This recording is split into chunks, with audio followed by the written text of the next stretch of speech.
Okay, sit down, buckle up, and get ready. We're going to take your mind on another journey these next 2 hours with a most remarkable individual. He is Dr. Eric T. Karlstrom, Emeritus Professor of Geography, who has taught at the university level for some 30 years.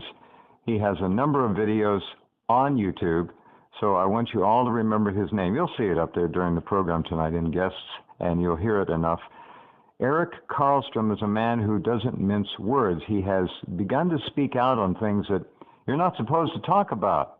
One of his newest videos, just put out in May, Precursors to Gang Stalking.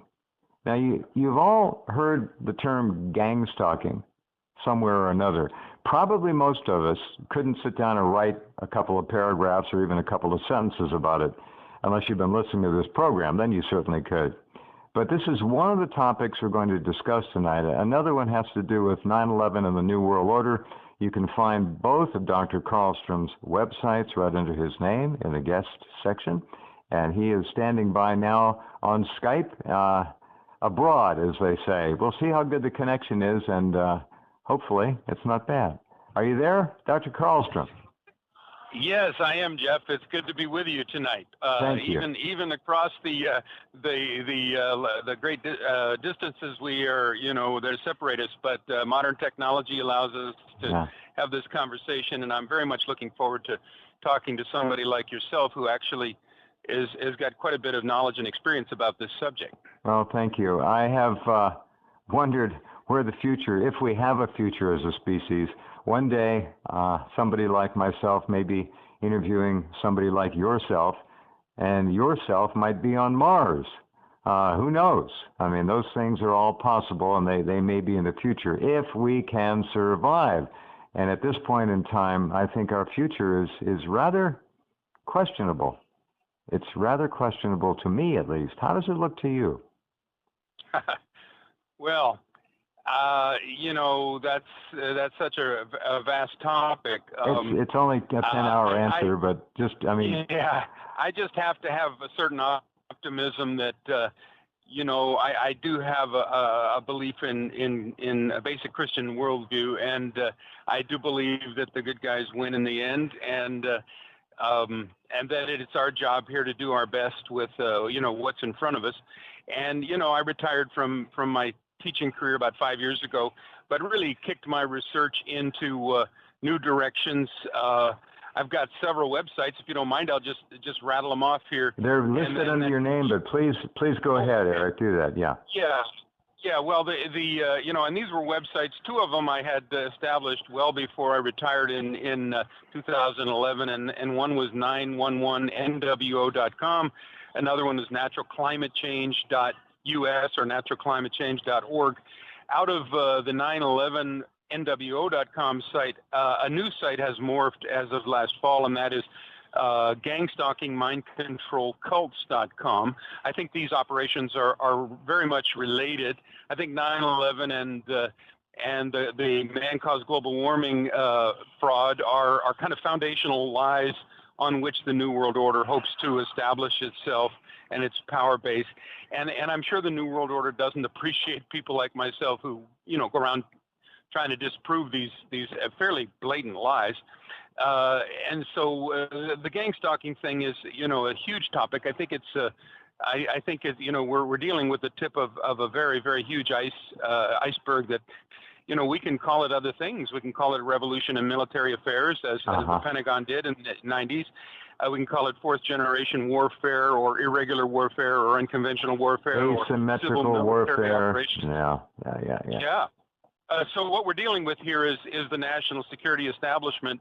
We're dealing with the sharp end of the stick to take out dissidents and pretty much any individuals and groups that, are out of favor with the power structure can be targeted.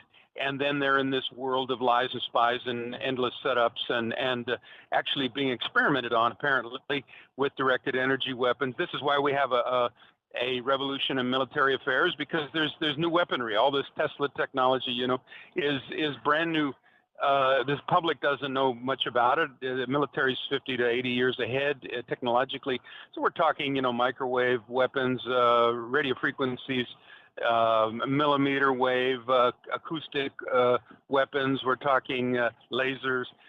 And this is now a huge worldwide business as well. So we're dealing with, a military-industrial complex that has also got its fingers in all aspects of society. So, the gang stalking is a highly inadequate, I think, name for something much bigger. And I have just, Jeff, come up with an acronym. I've been working on these acronyms for a while. And what I've come up with now in two recent posts on my gang stalking mind control cults.com website is GOG's New Gestapo. and that stands for Global Organized Gang Stalking Neuro Warfare Groups, Electronic Slavery, Torture, and PSYOP Operations. Now, let me ask you to hold on a second. I want that to settle in with people. And I do want you to listen carefully to what Dr. Karlstrom says. He said acoustic weapons. That's probably a whole nother program. The military has been involved with acoustics in terms of weaponry and all kinds of technology for a long time. Dr. Karlstrom would know about that more than the rest of us because of his ferocity of research. But he rattled off a number of different things that the military-industrial complex is not only in, it is literally creating to use against you and I. He also mentioned dissidents, and I would suggest that most of you listening are probable candidates for that class of people, dissidents. We don't agree with what's going on. We don't agree with globalism. We don't agree with the New World Order. That makes us the enemy, their enemy. And they have so many weapons to use against us. Gang stalking is one of the preeminent ones, and it is really ugly. Go ahead, Eric. Well, you have a very good grasp of it, Jeff. Yeah, so we can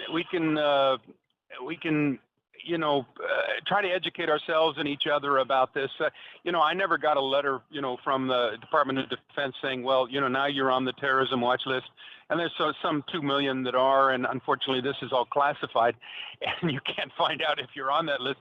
And if you are put there on the list, perhaps by the terrorism liaison officer that is with your local police department, or with the fusion liaison officer with your state's fusion center, and you're deemed a potential terrorist threat or something like that, then they can say, okay, well, we're not sure, this guy's or this woman has not committed any crimes, but there's potential that maybe they could in the future, so we're going to put them on the list for surveillance. Well, if you're on the list for surveillance, there's a presidential directive that says, oh, by the way, we can use you to test all kinds of weaponry, these electronic weapons. Okay, now please, ladies and gentlemen, hold on, Eric. I want you to hear what he just said and let it settle in. If you are on a list, simply being named to a list, rightly or wrongly, you, by law, by code, UCC, you can be tested with any technology that they want to use on you. You have no rights. You're gone. You might as well be in the military and have signed away your rights. You're gone. Now, there's another list that we didn't mention, and we probably wouldn't have, but I want to mention it. It's that list that was put out by Islamic terrorists in England of over 8,600 people who have been marked for death. That list was allegedly confiscated by the FBI, among others, and it was never published. I've looked and looked for it. I wanted to see who the 8,600 people were that the so-called Muslim terrorists want to exterminate. That's another list. But my God, there are lists everywhere. And if you're on a list, you have less than no rights. You're toast. Go ahead. Well, you're absolutely right. And the Magna Carta, back in back in the 1000s in Britain said, you have a right to face your accuser and find out what you're being accused of. Well, with the laws that have been passed in the last 10 or 20 years in the United States, though that basic principle has been, abdicated, you don't any longer have that right. So you don't know why you're on the list. You have no way to defend yourself with these little committees that are at the fusion centers, that would probably, and the article that I wrote for estimates of the size, scope, structure, costs, and personnel requirements of Gog's new Gestapo puts forth some scenarios, and again, nobody has, emailed me and said, okay, this is how the program works. But I've read a lot of books, including, for instance, Mark Emrich's book, New World War, Revolutionary Methods for Political Control. And also Marshall Thomas's book, A Monarch, the New Phoenix Program. What we're dealing with is a globalized Phoenix program. For some of the people in your listening audience who don't remember that or never heard of it, during the Vietnam War, the CIA created this program because they wanted to target civilians in Vietnam who were supporting the Viet Cong resistance. And so they developed this program. They developed the lists. And they would give these lists of people that they thought were perhaps influential in Vietnam. And they would give this to the Department of Defense, and then the Department of Defense, the Army, go out and kill these people. And most people perhaps would remember the My Lai massacre with Lieutenant Cowley, and they killed 215 women and children in this peasant village. Well, that was the tip of the iceberg of that, because they killed, probably upwards of 50 or 60,000 civilians in Vietnam in the late 60s, early 70s in this Phoenix program. Well, we have a guy, I think his name is McKittrick, terrorism officer in the Bush administration in 2003 or whatever, saying we need a global Phoenix program. Well, guess what? We have now a global Phoenix program. We call it gang stalking. I now call it Gog's new Gestapo. But this is, I think, what is going on. I don't have any insider information. If you really want an expert, call somebody in the CIA. These guys are doing this. Call somebody at the DHS, Department of Homeland Security. If we can, Eric, let us just define the term, and it's a tough one because it has so many tentacles. Gang stalking.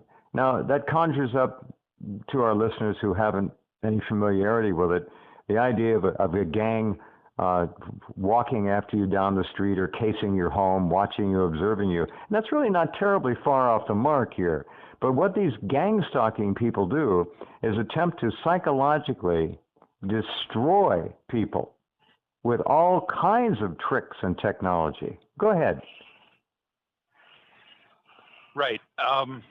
It's, I've kind of narrowed it down in my writings on my website and in some of the interviews that I've done recently. All of these programs seem to have some themes. And one major theme is it's carried out by the interagency. It's not just the military. It's not just military and intelligence. It's, there's a corporate sector. It's civilians are involved in this irregular warfare. They're used as irregular forces in this war. Local businesses, all these things can be drafted into service. Exactly. And it is a program that is like a McDonald's franchise. You can send it off, and another country or even a corporation could share resources and technology. Okay, so it's carried out by the interagency. That kind of diffuses the blame, and it makes it all the more effective. Second one, they use psyops, and this is where the street theater, the psy attacks. They will actually have teams of psychologists go ahead and do a profile of the targeted individual and figure out how to destroy that person psychologically. They separate them from their support system, from their friends and family, and get their family and friends to, turn against them, again, with more psyops.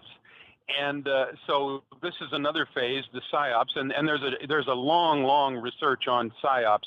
Goes back to the Tavistock Institute. And give us, Eric, would you give us an example or two of some of these psychological operations that are waged against people? Oh, well, see. Now, they can do anything. I mean, all right, let me add a little to that. When you said that local businesses, local citizens can be enlisted to help gang stalk a targeted individual, a TI, you were understating it if you weren't intentionally trying to, but it's worse than that. Dozens and dozens of people in your community, if you happen to be a TI, a targeted individual, can be enlisted to wage all manner of psychological ops and warfare against you, your family, your life, your job, whatever it may be. And these people, in many cases, actually are tricked into thinking that they're helping the government and the country against subversives.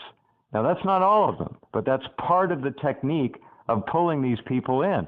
It's an irregular army of gang stalkers who are enlisted and then drafted and then given a TI to go after. Yes, exactly. Now the enemy is, amongst us. Now, we still have an enemy, but we've redefined it. Now it's individuals and groups who, are potential terrorist threats or non-combatants or subversives or, adversaries or enemies or whatever you want to call them. So you get these kind of good doers, good deed doers, pretty naive, maybe ex-cops, maybe ex-firefighters, maybe cops, maybe firefighters, maybe ex-military, maybe military, maybe neighborhood watch people.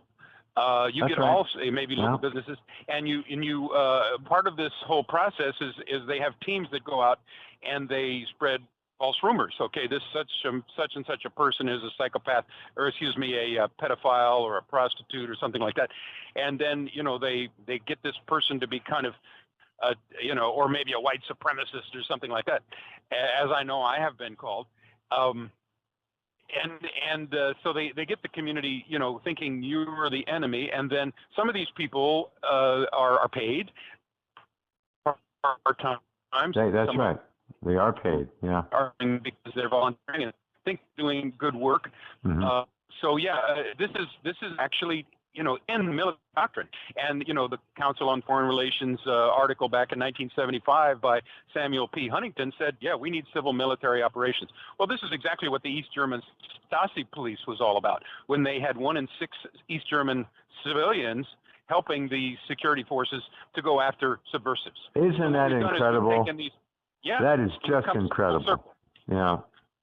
Yeah, and it's the same thing with the communist Czechia of Soviet Union.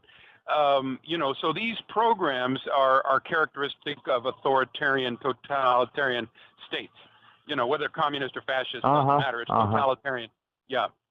Now, let me add one little thing here. We have a little bit of a delay too for you listening, just under about a 2-second delay. If you happen to know anybody in your community that all of a sudden you begin to hear rumors about, let's say you're socially active, socially mobile, and you hear about Fred Smith, and Fred Smith is rumored to be a closet pedophile or a thief or an embezzler or something. These are the kinds of, some of the kinds of things that gang stalkers will do to people. And in many cases, not only are they paid, but they, in their own minds, think that they're answering a higher calling. They're doing it for the good of the country and the government. And Fred Smith is a bad guy. Well, why is Fred Smith a bad guy? Because somebody told them he is, and they're going to pay him to help them go after Fred Smith. And so the gang stalker takes his $100 a day or whatever it is, happy to help. He spreads rumors. He'll do anything. And they follow these people. They literally stalk them up and down the streets. They watch when they leave their homes. They like to go after neighbors of victims of TIs, so they'll know exactly where they are. It is really insidiously evil and ugly, and most Americans wouldn't believe it. But we're here to tell you it's more than real. Go ahead, Eric. Thanks. Yeah, well, it is more than real. I think if you look at it, the national security complex is one of the growth sectors in the American economy. We've outsourced, industry and manufacturing, and agriculture is suffering. And so, how are we going to keep this country afloat? Well, there's an enormous amount of money going into this. This seems to be a bottomless pit. There's money for this. And, when you think about it from the point of view of the elite New World Order people, they don't want dissent. They want to be able to control the society. They want to make sure that, bad apples, as in people who tell the truth, are neutralized, disposed of quietly. Tainted, smeared, otherwise disabled. Yeah. Exactly, disabled. So here we have a program that will do that, and it has built on many, many previous precursors, like the FBI's COINTELPRO, the 50s and 60s and 70s did pretty much this, and the CIA's MK Ultra mind control experiments. A lot of that technology was developed back in the 50s and 60s and 70s, and is being used now on these victims. We're talking the voice to skull and the dreams and voices that go right into the skull and the technology for that's old technology, ladies and gentlemen. They've been able to put voices and sounds into your brain at distance for decades. Right. This goes back to the 60s, and there's patents for these things, and we can read about that, and I've got a lot of this stuff on my website, and of course the program is designed to make the person who's being targeted, if they complain about this, hundreds of people are following me. Well, the cop is, or the psychology person at the hospital is going to say, well, you're delusional, so you have delusional disorder, you have schizophrenia. Interestingly enough, Jeff, if you go back to the 40s and 50s, the Macy conferences under Gregory Bateson, who was a British guy, MI6, also worked with the CIA. It was all about what they call them the mind machine conferences, but it was all about Gregory Bateson and his wife, Margaret Mead, the anthropologist, wanted to learn how to simulate the symptoms of schizophrenia. They wanted to learn how to make this thing called a double bind. So this is all like mind control type stuff. And then the psychological profession with their diagnostic manual is right there to put you in an institution. So they're essentially very much part of this system. Oh, yeah. Not only will they put you in an institution, but they'll begin by medicating you. And once you become under their control, their aegis of medication, you're toast. You're done. You're not going to get away from that easily. So what they want is a bunch of docile, compliant New World Order slaves. And for those who are not docile, compliant New World Order slaves, we have a remedy for you. And this is a big part of it. So what I'm suggesting is that gang stalking is very much a misnomer. It's very misleading. This is fourth generation warfare. Right. This is unconventional warfare against the civilian population. Against us, folks. Against the people. Yes. Against the people. Eric, hold on a minute. I have to pause here. Hold that thought, if you would. We'll come right back and pick it up there. Talking with Dr. Eric Karlstrom, just a brilliant mind, and now focused on this utterly dark, black, evil hole called gang stalking, but it's much more than that now. And we could even bring in synthetic DNA, which is, I think, the ultimate solution to total control. That's to rewire people or reconfigure their DNA with synthetic DNA. That is now on the table as well. Be right back. Hold on. Okay, welcome back. And I'm talking with Dr. Eric Karlstrom, PhD, Professor Emeritus, about gang stalking and all kinds of things. It's really an extraordinary term for a huge basket full of technologies and techniques. Let me read just a little bit, if I may, Eric, quickly from the, believe it or not, the New York Times, which starts out to tell a story reasonably, and then, of course, dissolves into complete rejection of what they're allegedly reporting on. Here's just a little bit for you. Nobody believed him. His family told him to get help.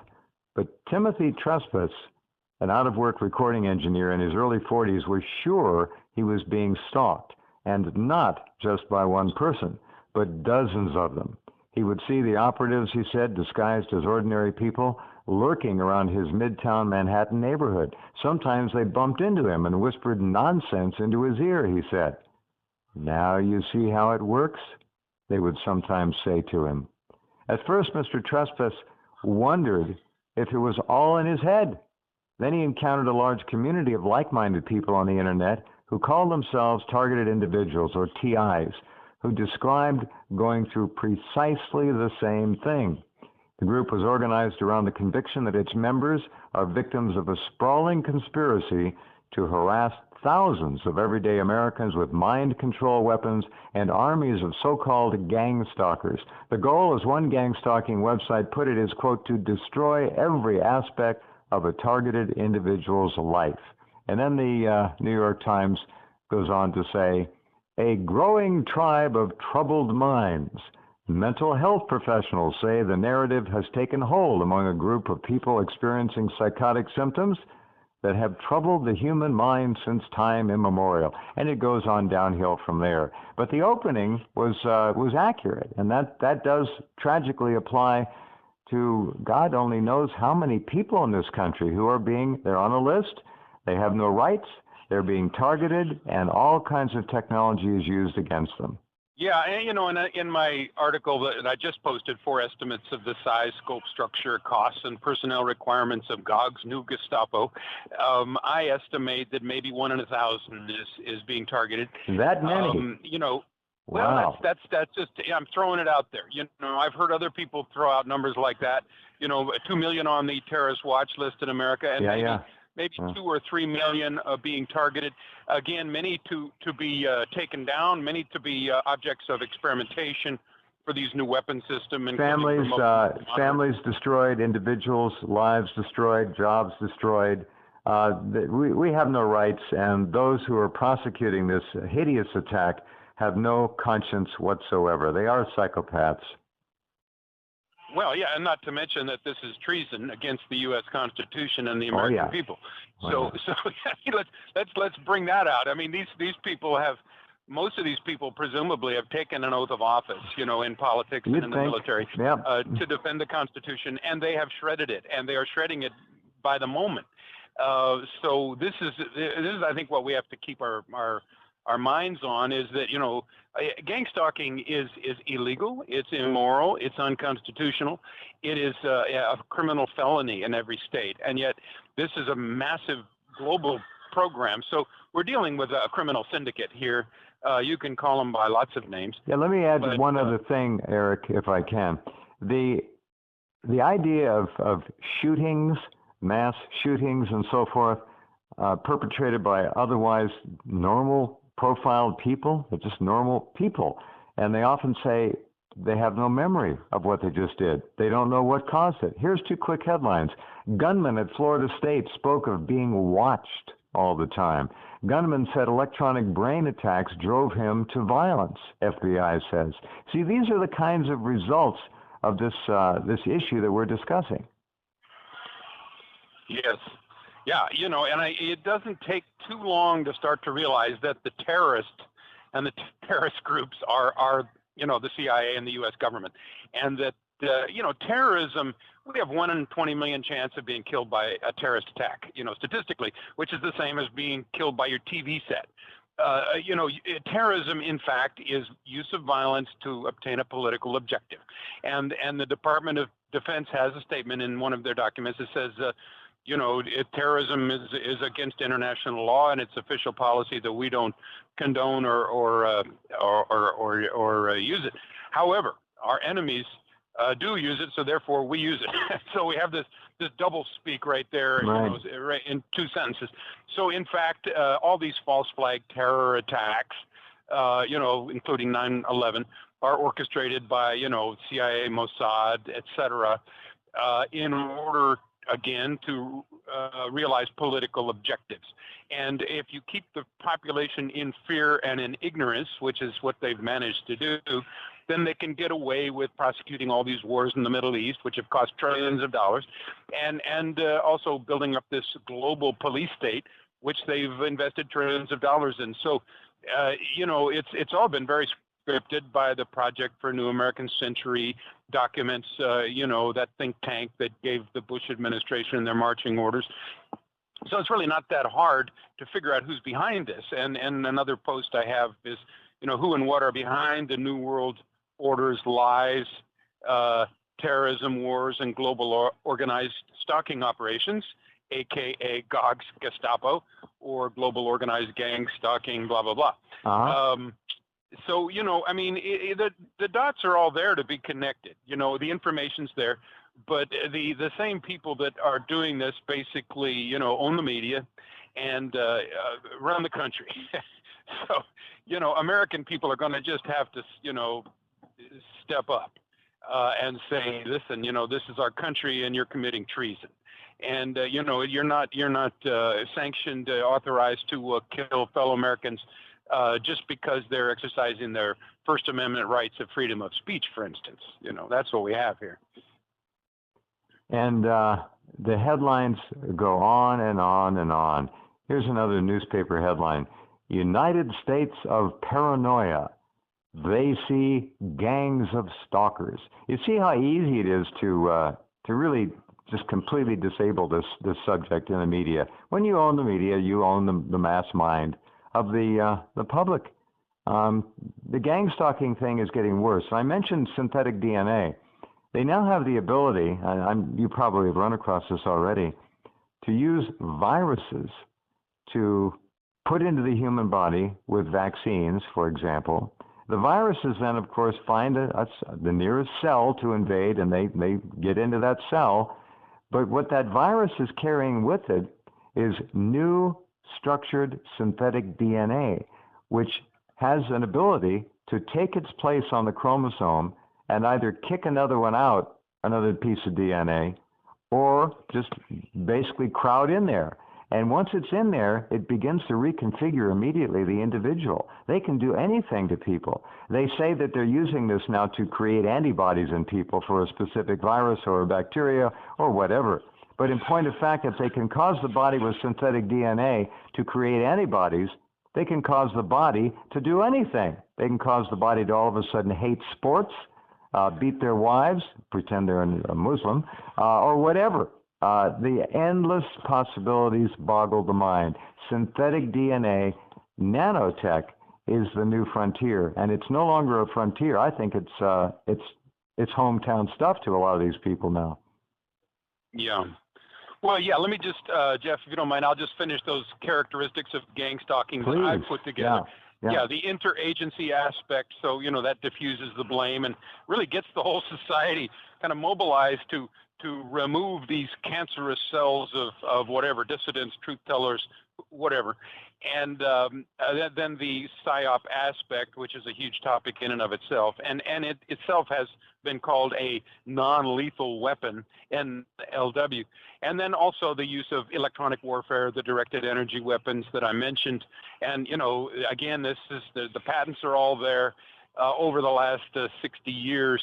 Microwaves, radio frequencies, extremely low frequencies, millimeter wave, laser, acoustic weapons. All of these, they have, weaponized the electromagnetic spectrum and learned how to use it to turn up the power aspects, and again, they're testing these on human subjects, non-consensual human subjects. And I get email from TIs, that are just going through hell. At least this is what they tell me, in terms of the pain that they experience, and I noticed in my experience, they love to go after blacks and people of color. They seem to be the preferred test subjects, but other groups as well. And then the last aspect I would say, at least in this short summary, is there seems to be a satanic component to this, and I don't know, I think they probably, they have these mercenary stalking cells that are mobilized with their, iPhone apps and their iPad apps. There's obviously a central control and command structure. And this is all brought out in Mark Rich's book, New World War. They have all of the branches of the military have now mobile war rooms that they call C4ISR, which stands for Command and Control, Communications, and Computer Intelligence, Surveillance, Reconnaissance.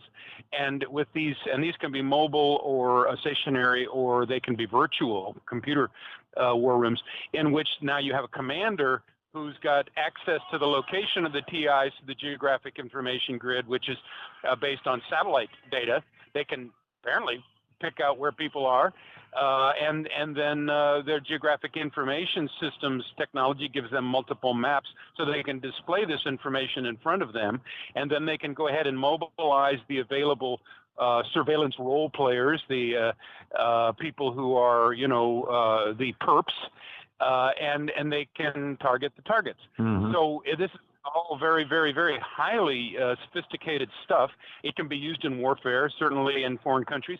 It can be used, but this is what it is. America itself is now the battle space and is defined as such in numerous laws and also in military documents. So, the U.S. Northcom was established right after 9/11. 9/11 is the pretext to bring a lot of this about. And with the Patriot Act and Department of Homeland Security, all these came down right after 9/11, and were all set up beforehand, of course. And so with U.S. Northcom, the battlefield is North America now, and it's in the document. So, it's just putting the puzzle pieces together to see that this gang stalking thing is enormous, and of course it does not bode well for the people unless we can somehow spread the word and enough people can say, no, this is not how we want our tax dollars spent. This is not how we want our government to work. Not how we want our lives to be spent either. Absolutely. Yeah. No, that's a terrific summary. I just wonder where this is all going to end. What do you see as when is enough for these people? Answer: never. What are they going to do eventually? Will they replace us with AI robots? What are they going to do? Well, I just posted a 3-hour interview on my website with a guy named Brian Tu, who former Department of Defense worker who is a targeted individual. He calls them also mind control victims, not just TIs. And he was, a law student, and he has studied the scientific aspects of this with, Dr. Robert Duncan, who's ex-CIA guy who wrote Project Soul Catcher, et cetera. And he believes that the way this is set up, and I can't vouch for this because this is over my head. I haven't, verified it or not. He says that, this is being run by conscious supercomputers, or streams of energy is coming from conscious supercomputers. The targeted individual will be then connected with a university or research group. Oh my!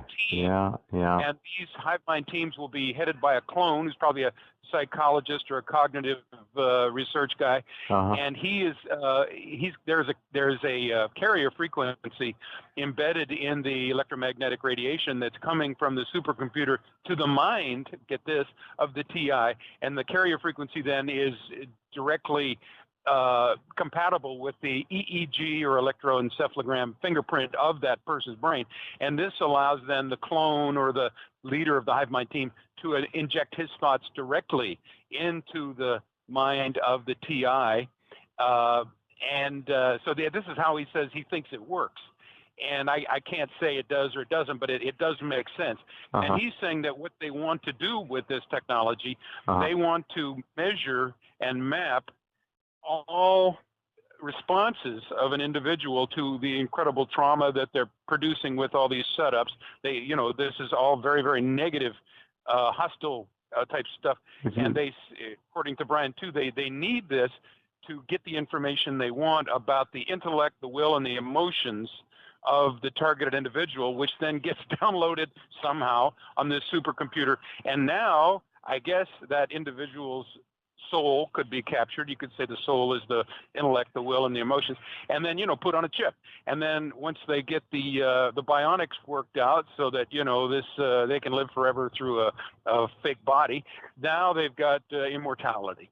So you could say that's one speculation of how this the end result might be, that the breakaway civilization of the New World Order that wants to enslave the rest of us or kill us off, they intend to be immortal gods with this kind of, I guess some of us TI should feel complimented. Somebody wants our mind to live in forever and ever, or something. I don't know.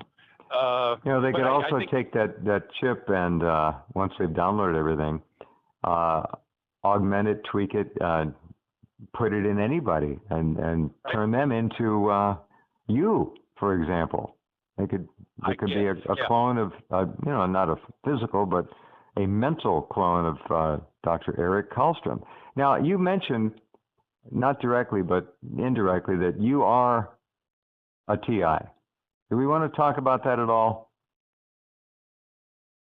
Well, yeah, just a little. And what brought you? First of all, what brought you to that conclusion that you might be part of this program? Well, you start to see setups that are very strange, and people acting very strange, and really these people are acting. These psi actors. They are. They will actually take. They'll go to Actors Guild and say, hey, we'll give you work. Go, and it's a little bit like the movie The Game. You ever saw The Game? Where you have these teams of actors who are. Putting in this case, Michael Douglas, the hero, the protagonist, through, this hellish experience. They basically, in the story, they take a billionaire in San Francisco, and in a very short time, they deprive him of his home and his job and all his money and his house and everything. So this, and this happens after they do all these psychological tests on him. So it's worth seeing if you want to get a sense of it. The movie called The Game, and so yeah, these people are actors.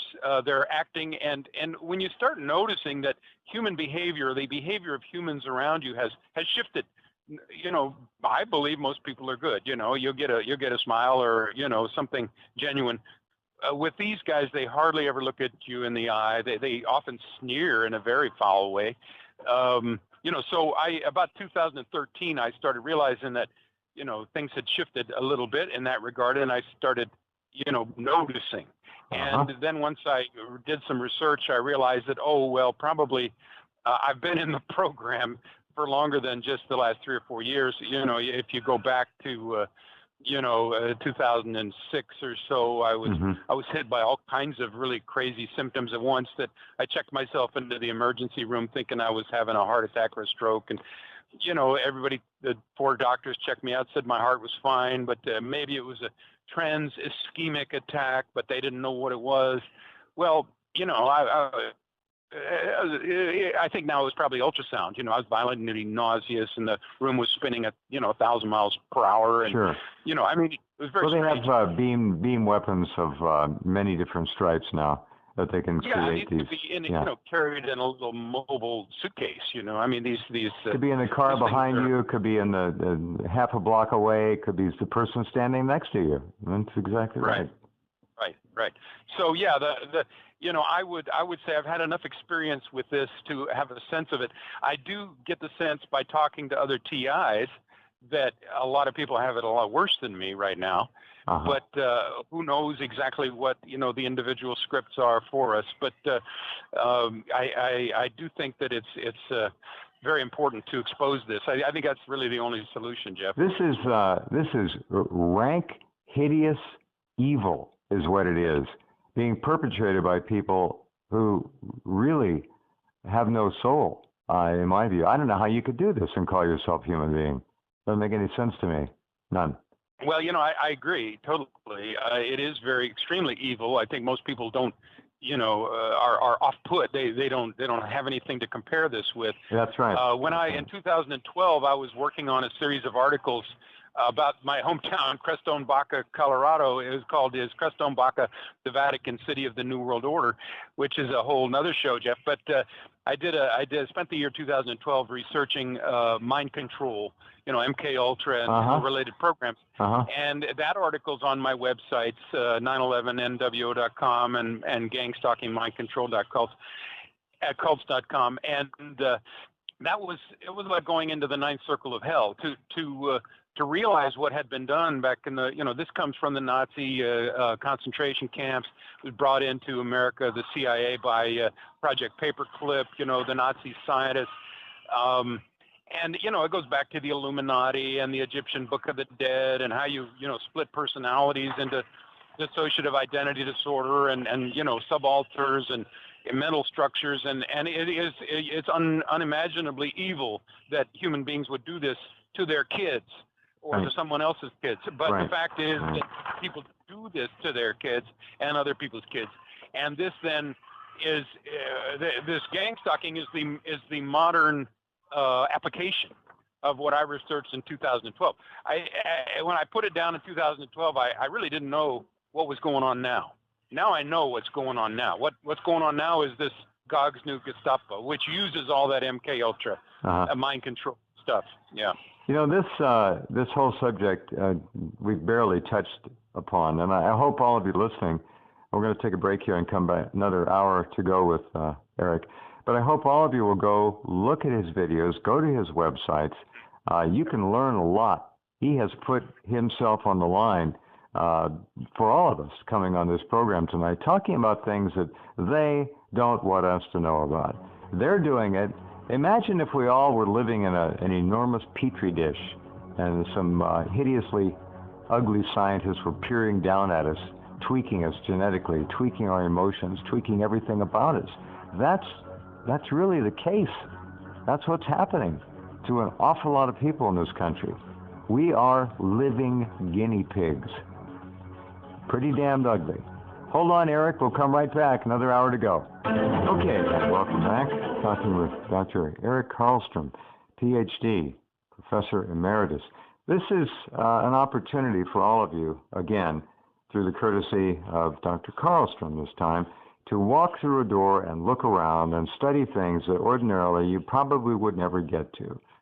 We've spent the last hour on a very important subject. We'll talk this hour of a couple of different things. Certainly, I think his climate change, it's naturalclimatechange.us, we'll get you there, which is full of articles and information regarding the relative importance of natural versus human-induced climate changes. That's one. We'll talk about 9/11 as well. After you, sir, or would you like to go first? Well, I think that I didn't realize it at the time when I started the 911nwo.com site and the naturalclimatechange.us sites, that these were, as an academic, what you do as a scientist is, you take a hypothesis and then you prove it or disprove it. I mean, this is, how you get knowledge. Yeah. That's the idea. I mean, that's what I thought academics was for. I thought we were seeking truth, but obviously that there's other opinions about that. Indeed. So, I just figured as an American, these are big issues that need to be examined and cross-examined.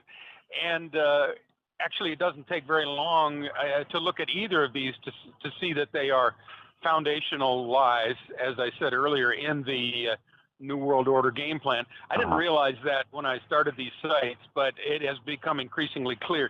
Now, the 9/11, of course, is one of many in a series of state-sponsored false flag, synthetic terror events. And if we look a little deeply, we see that the same very characteristics that characterize, say, gang stalking, or what I'm calling Gog's New Gestapo, that is to say the interagency, the PSYOP, the directed energy weapons, and the Satanist aspect.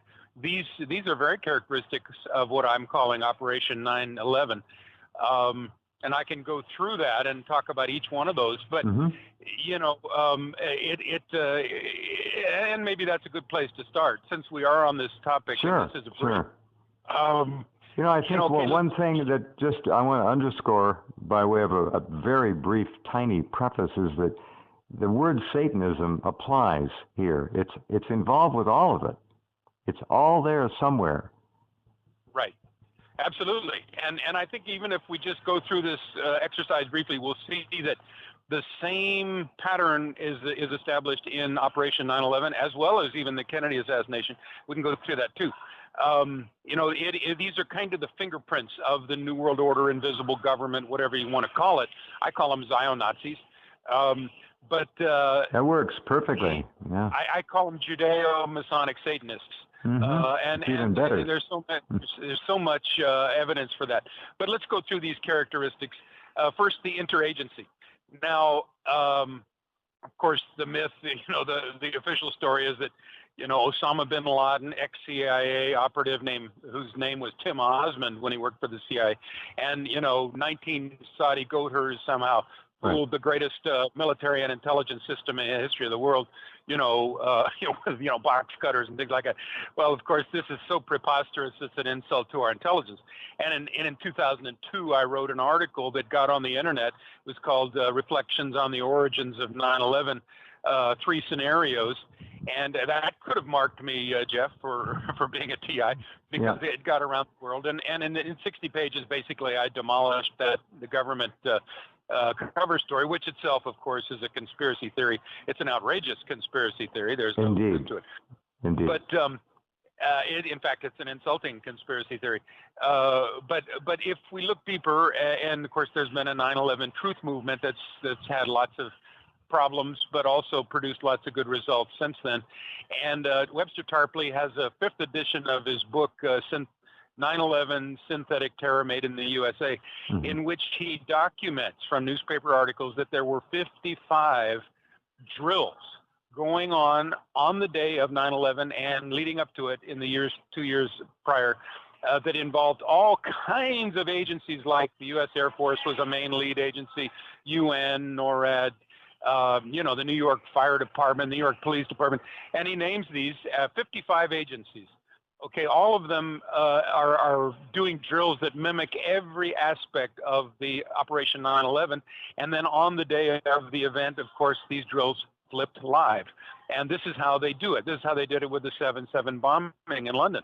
Yeah. And so this is an example of the interagency. Who did it? Who's guilty? Well, all of these agencies now, speaking of Satanism, I've read enough about it to know that if they're killing, say, a Satanist, they'll get in their little covenant circle and everybody will stab him with a knife. Well, who killed him? Everybody killed him, so everybody's guilty, nobody's guilty.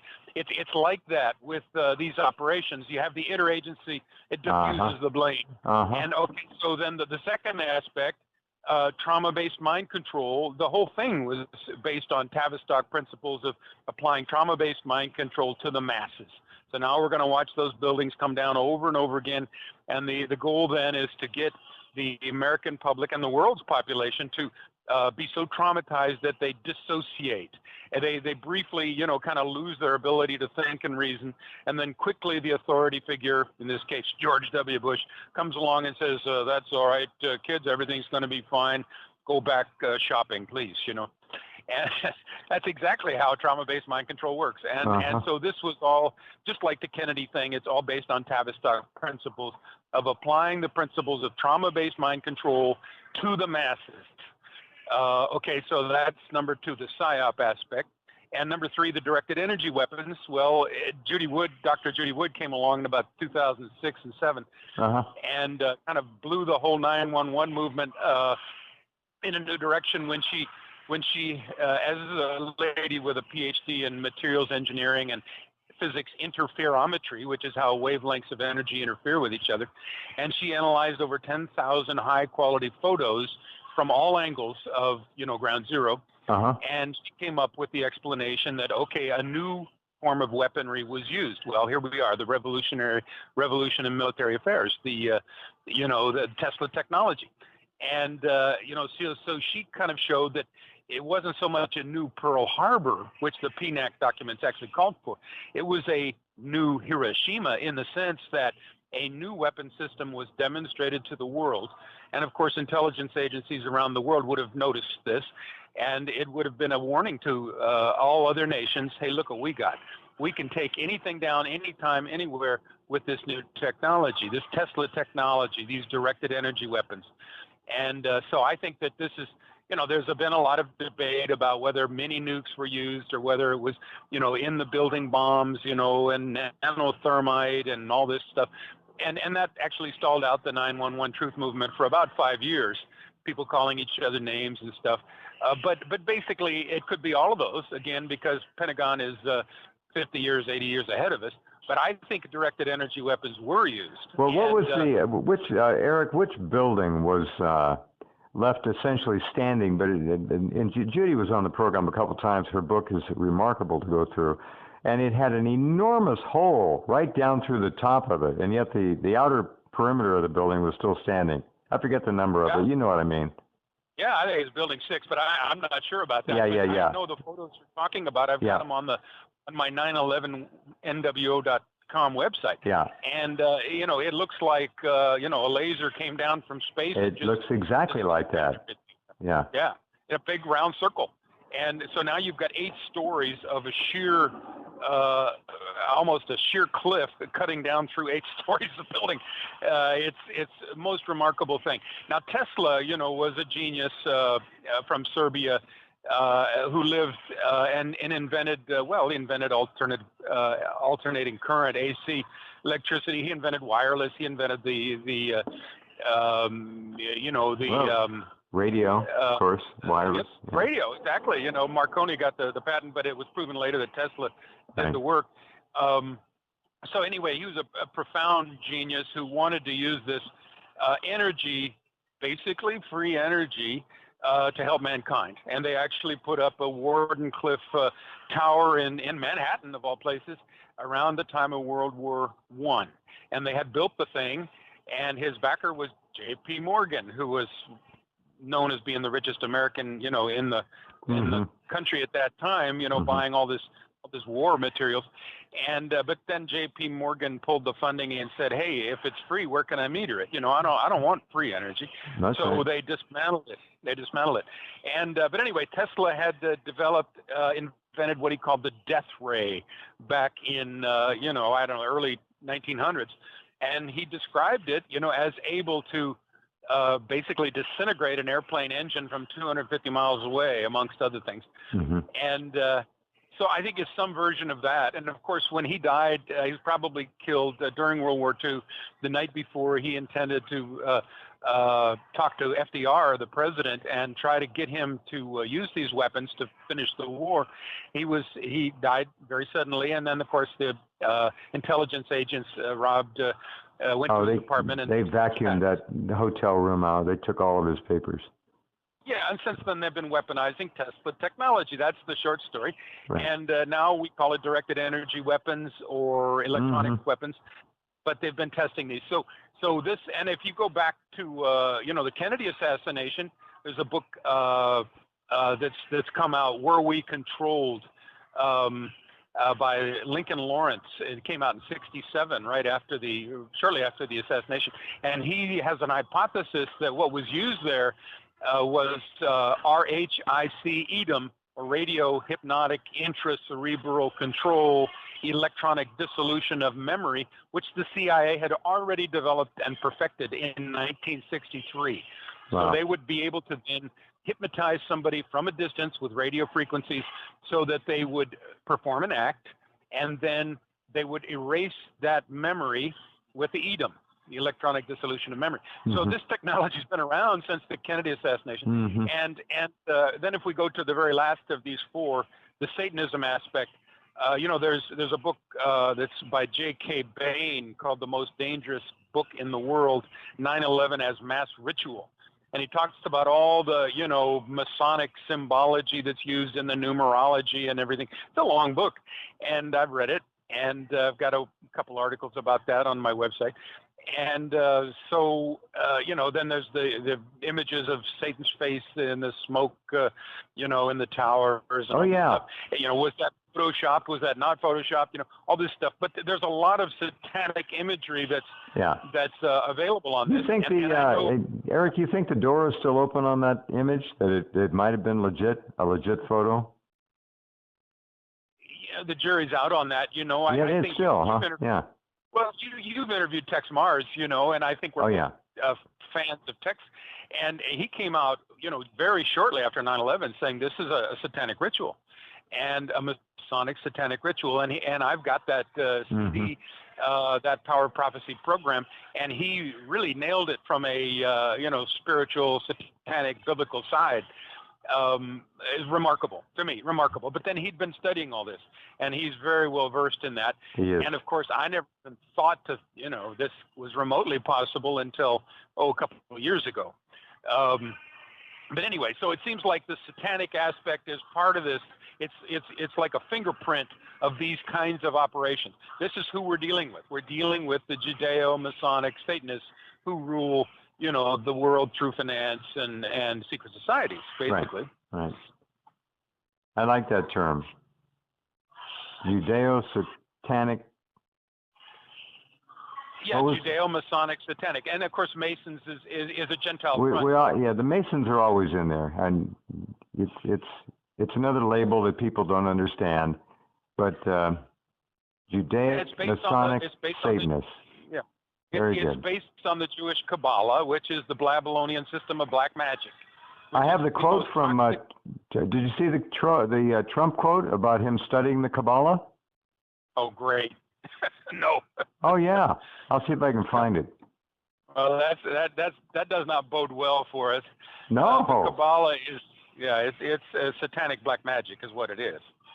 Exactly. Let's see if I can find it. Somebody sent it to me yesterday. It was in a book, and hold on just a sec. I can pull it up here real quick.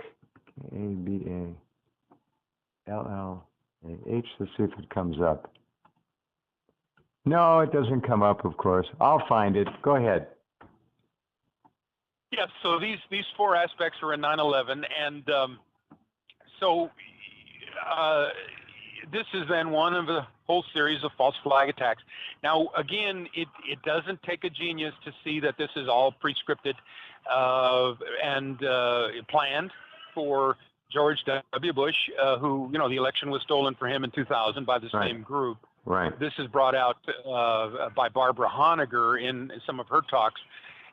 She's really looked at the Pentagon aspect of this, and she's saying that basically this group, this PNAC group, which is crypto-Jewish in the sense that most of the people are secret Jews but don't really admit to that, but a lot of dual Israeli-American citizens, they wrote a script. Basically, they have their manifesto, which is called Rebuilding America's Defenses, saying that $300 billion a year is not enough. We've got to get that figure to be doubled within a couple of years. And the only way to do that, the only way the American people will do that is if there is a new Pearl Harbor. So, of course, and then they went ahead and wrote the script for all these wars in the Middle East, which benefit Israel and the creation of Greater Israel, Eretz Israel, which is what David Ben-Gurion and the leaders of Israel have wanted, and the Rothschilds, since Israel was created in 1948. So what they want, and this is right in the flag of Israel, with the two blue stripes, that's supposed to represent the Nile and the Tigris-Euphrates as bounding the expanded borders of Greater Israel. Now, you remember JFK and his war with Ben-Gurion demanding that there be international inspections of Dimona. JFK knew there was going to be a Jewish bomb. He knew that was her number one priority. And what did we find out in 1967 now, just 3 years or so after JFK was murdered? The Jewish state admits they were going to use a nuclear bomb in the 67 war. So JFK was right. Again. Yeah, it seems like it on many counts, Yeah. And, I was there. I was 14 in the D.C. area at the time. I grew up in the D.C. area, and I went to his funeral. It was a very, very, very sad moment in American history. It was like hope was killed, because he was a very vigorous and intelligent. I mean, we haven't had a president like that who could quote Shakespeare, since his death, and the country's. You could look at that as an overthrow or a coup by this group, and I think 9/11 is another coup. So what we're looking at is a series of overthrows by this group. Certainly the 1913 Federal Reserve Act, which gives the power to coin the money to this cartel of Jewish financiers. Absolutely, insanely unconstitutional, and you got it. Yeah, and then 1947 National Security Act gave this cabal their own private army when the CIA was founded, and the CIA has worked to serve that interest, not the American people. I've done a big long article about the life of Allen Dulles from 50 different sources, which I guess you'd say are alternative sources. And if you look at he was the first director of the CIA. He started his career about the end of World War I when he was in the small elite group that actually created the Council on Foreign Relations as an American offshoot of the British Roundtable groups, the Royal Institute of International Affairs. And he was the guy he and his brother John Foster Dulles, who was Secretary of State under Eisenhower, what a cabal that was. They met with Hitler in the 30s and got Hitler to guarantee that he would repay the Wall Street loans, and World War II was on. So, and this is one of the greatest acts of treason in American history. And then towards the end of his career, of course, after Kennedy fired him after the aborted Bay of Pigs invasion in Cuba, it's believed now by many scholars that right. Dulles was the CEO of the Kennedy assassination. Yeah. So what a career, over 50 years of serving the Illuminati elite at the expense of the American people. And of course, he loved all these covert ops that were going on all over the world under Eisenhower. And when Kennedy came in, there were still covert ops going on that Kennedy was not even informed of. You know, the assassination of Lumumba in the Congo, et cetera. Mm-hmm. The CIA was just, you know, they're just taking down leaders all over the world, you know, assassinations, coups, et cetera. So, you know, a lot of this stuff is not new. This is, if you look at history, you see, if you look at real history instead of rewritten history, you see that, you know, this has a lot of legs. There's a lot of background to where we are right now. Really well said. Let's talk about Paris and the Climate Accord and the big flap about that. What's your view on it? Well, you know, I got my PhD in 1981, University of Calgary. I was studying physical geography, which is, in my case, I was studying the glacial history of Glacier Park and Waterton Park on the border with Canada and the U.S. Mm-hmm. And, of course, you start to get into, and that's coming out of earth science, but really the study of you know, geomorphology, which is my specialty, gets into the study of climate change, because, you know, what is causing the landforms? Well, the glaciers are coming and going, the rivers are, you know, shifting and rising and falling and stuff. So one aspect of geomorphology is to look at the climatic signal that is recorded in the landforms, and I was always interested in that. And so you want to date the landforms and the soils and then reconstruct the past environment. And this is, I go into this on my website a lot. And so what we see is you know, a 4.5 billion year Earth history in which most of the time, maybe 80% of the Earth's history, climate was significantly warmer than today, maybe 8 to 10 degrees centigrade, no ice on the poles. And in fact, that is much more beneficial climate for most kinds of life. You get better plant growth, you get longer growing seasons, animals get bigger. That's why the dinosaurs were so big, and that's why we had this gigantism of species in the middle of the tertiary about 30, 40, 50 million years ago. The animals got huge because the climate was so nice. So basically warmth is better than cold for plants and animals. So, you know, there's so many lies embedded in this idea that, first of all, you know, carbon dioxide, which we're now told is, you know, a pollutant, is one of the miracle gases that creates life through photosynthesis. We're supposed to think it's a deadly toxin. Yeah, it's carbon monoxide. Yes, that is deadly toxin. But carbon dioxide is a miracle gas. It allows photosynthesis, and it's the basis of life. You know, so a little more CO2 is only going to make, you know, life a little more green, a little more on verdant, planet. Yeah, a little greener, a little nicer. Yeah, so that's one of the big lies embedded, is that, and the other one, of course, is that CO2, which is this tiny trace gas, 4 in 10,000 molecules of CO2, and if we increase that, you know, by, you know, 25-50%, that's, you know, going to change things. No, it's not. It's such a bit player that it has no effect on the temperature. And so this is another lie that's been put forth. You see the X and the Y axis, CO2 is going up, they say, therefore temperature is going to go up with it. But in fact, if you take measurements of CO2 all around the world, there is no clear signal of whether it's going up or down. And if you take measurements of temperature all over the world, you see no clear signal either. In fact, there's been very slight cooling since a high in 1998. And we know this from 3,000 buoys in the ocean, the Argo system, which, you know, go down 100 meters and then send the temperature up to satellites. A very, very, very, very slight cooling. We've seen cooling in the Antarctic ice sheet, you know, since before 1998, over the last 40 years. So what we have is a pack of lies. You know, science has been commandeered, unfortunately, by, you know, politics and money. And those scientists who spew out the right conclusions then are favored. Oh yeah, and, you know, they get their people in, you know, the editorship of the various journals like Nature and whatnot. Sure, they get published and they get their grants, and that's it. Hold on a minute, we have to pause again here. We'll come right back. with Eric in just a few, so stay right there. Okay, and we're back. Dr. Eric Karlstrom, PhD, Professor Emeritus. Tavistock, one of those legendary terms that we throw around here. Is Tavistock still active, Eric? And where does it fit in this grand plan of technology being used to destroy humanity? I haven't heard much directly about Tavistock in years. It seems like it almost went out of business, although it's supposedly still there.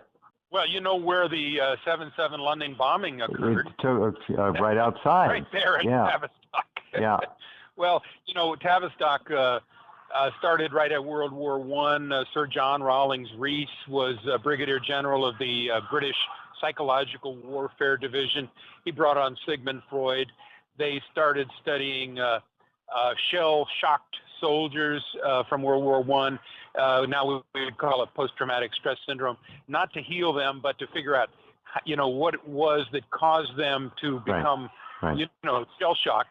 And then they, again, wanted to figure out how they could apply these kinds of traumas to the mass mind, such as they have done with the Kennedy assassination and the 9/11, et cetera, and 7/7.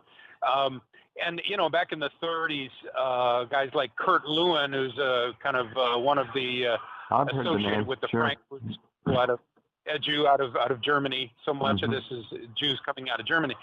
He would briefly to England and then came to the United States and, you know, was involved with lots of Tavistock spin-offs here, one of which is the Stanford Research Institute. And, you know, there's several books that are written about Tavistock, an excellent one by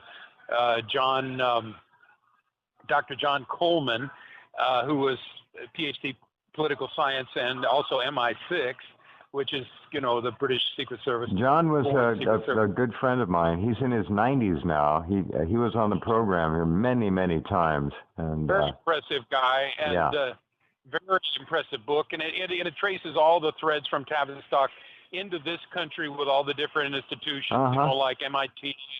And so, you know, whether or not, it kind of doesn't matter what's going on at Tavistock because it's got lots of progeny out there. I also did a lot with SRI. 20 years ago, and there was one of the top people there who was actually talking, and I used to have him on as a guest frequently, and he revealed some amazing things. And then I had Ingo Swann on, and there's another jewel that we all miss. I mean, he was what a mind he had. Yeah, that's great that you have that background, Cabrera, you know, because all of these threads come together. They do. They're all in the archives, too. I've got 24 years, Eric, of radio program archives, which basically tell, in an audio format, the whole decline and fall of America and the Western world.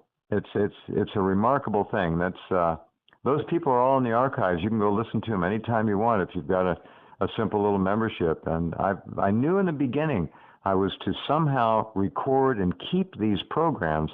And I did, and I'm so grateful I did, because hearing those people talk about SRI, Stanford Research Institute, and so forth, you just can't get that today. It's very, very hard. I used to have a guy who would come on and talk about nanotechnology, and then he vanished, and I got back in touch with him finally after 8 or 9 months, and he just wouldn't talk about nanotech anymore. Obviously, what happened was he was told to shut up, and that's why you don't see nanotechnology in the media. It's not discussed.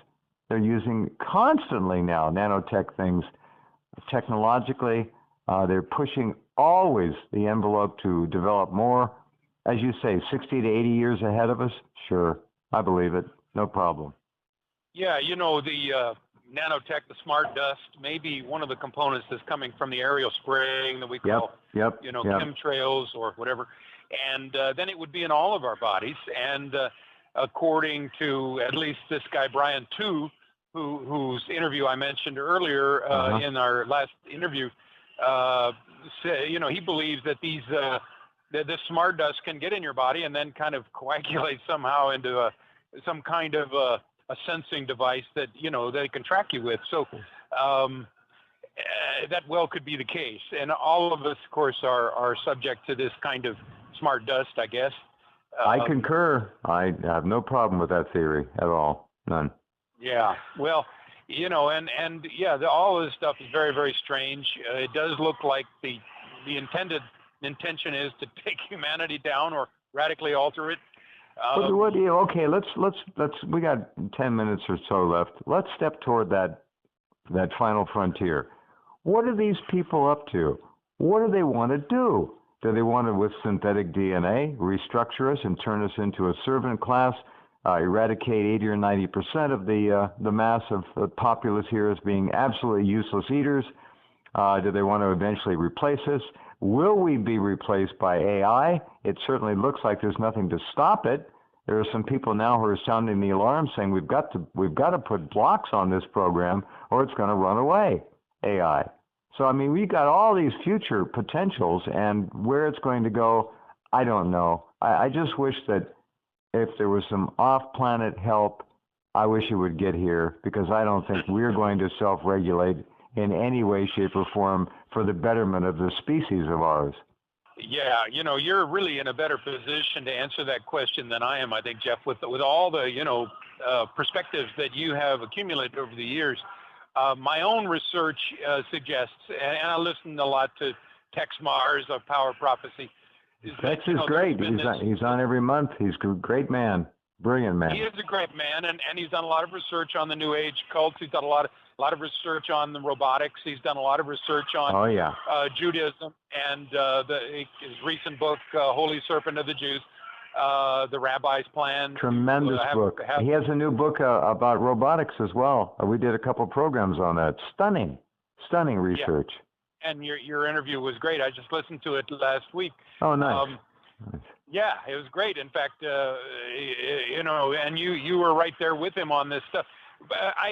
Listening to Tex and whatnot, it's hard not to come back to this age-old conspiracy to establish a Jewish utopia, which the Jewish world universal empire, which has been in the works, since the Illuminati.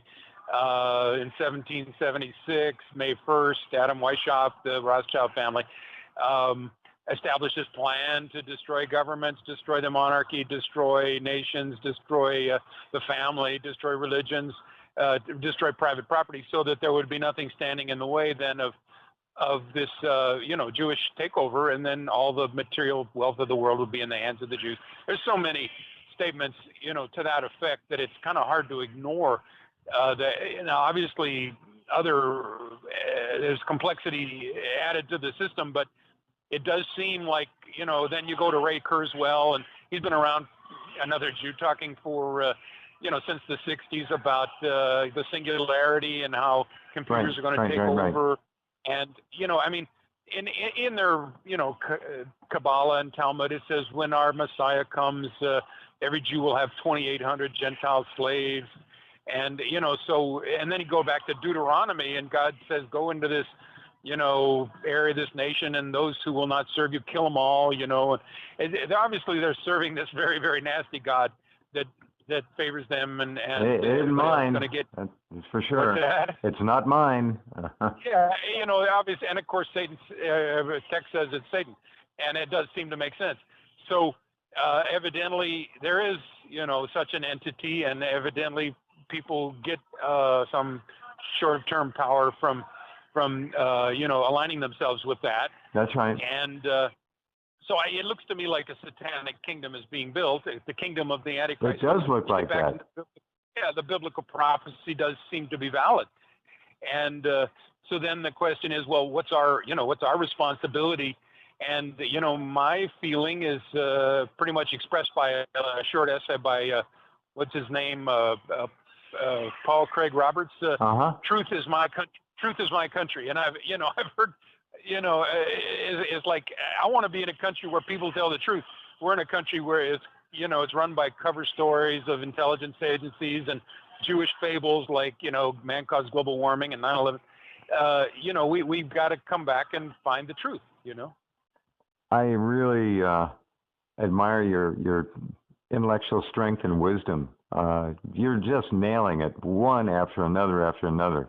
You're telling it straight, and I don't even use the word truth very often anymore, Eric. I use reality. Truth, I've got the truth. Everyone's got the truth, right? The truth. But it's so corrupted. And what is the truth anymore? And when we factor in all the technology with gang stalking and mind control, and you go back to Delgado and what he did, and Tesla's death weapon, death beam, they are way ahead. They're so far ahead, the average human being, I don't think, would believe it. I just don't think they would if they knew, and they never will. Well, it's very interesting. You know, there's a book by Juri Lina, a Swedish guy, called Under the Sign of the Scorpion, which is about, you know, the Bolshevik Revolution, which, you know, the Russian Revolution in 1917 was carried out, you know, by this same cabal, the Judeo-Masonic Satanists. And then they put the country through hell for 70 years, in which they killed some 66 million white Christians, according to Alexander Solzhenitsyn, over time there. And, you know, they established the Red Terror, the Cheka, which is doing a lot of the same things that the Department of Homeland Security is doing. So we're seeing a replay of that. And, you know, those people at the time in Russia did not know that Lenin and Stalin and this group, the Bolsheviks, were Jewish. They didn't even know it. You know, at least, you know, some of us have gotten the word. Trying to well, you look and you study Kaganovich, and these people are not human. Sorry, doesn't work for me. Here's that piece on Trump. Let's see here. Okay. 4 people have given me sound nuggets of wisdom that have helped me keep my business in perspective. This is by the author here. I don't have time to dig through it and find it, but when I was 19, I complained to David Geffen about some other people in the entertainment business who were making a lot of money and who I didn't think deserved it. David turned to me and said, "You need to be a racehorse. Do you know what the racehorses do?" I answered, "They race." David replied, "No, they wear blinders. If they looked to the left or far right, they would lose. Don't look to the left, don't look to the right, wear blinders and race your own race." One day, when my Kabbalah teacher, Eitan Yardeni, asked how I was doing, I told him I needed a break. I was thoroughly exhausted, overwhelmed. This is supposedly Donald Trump talking, and overworked. Eitan then said, "Do you know what you should do now?" I thought he was going to encourage me to take some time off, but instead he replied, "No, go work harder. Be careful what you ask for because you may get it." Eitan was right. If I ask for a break, God may give me that break. And it goes on from there. But here he is again, one day when my Kabbalah teacher, Eitan Yardeni. So this is supposedly Trump talking about his Kabbalah studies. So wouldn't surprise me. Well, yeah. It's not encouraging. You know, the biblical story about Jesus 40 days in the desert and then confronting Satan, and Satan says, you know, bow down and worship me, and I'll give you all the, you know, kingdoms of the world. And of course, Jesus rejected that, but lots of people have accepted that. You know, this tribe has, and, you know, lots of others as well. And this is what the Kabbalah is all about. You know, you're aligning yourself with that dark force, right, which many identify as Satan. And of course, you know, that's a vast topic, and I am no expert on it, to be sure. I consult people like Tex Mars who've studied it, you know, and I've gotten enough of a sense of it to know that that's kind of the central pillar. The Kabbalah is the central pillar, say, of Masonry. So, and it runs through many different cults. You'll find it in voodoo and cults. In Haiti, you'll find aspects of the Kabbalah, as well as the Santeria cults in South America. So it is a kind of a cult that binds. It's the darkest of black magics. Let's go ahead. Finish up. No, that's fine. I was going to say, let's pay a little, tiny bit more tribute to Tex Mars. I would urge all of you to get hold of some of Tex's books and read them. They are that good and that important.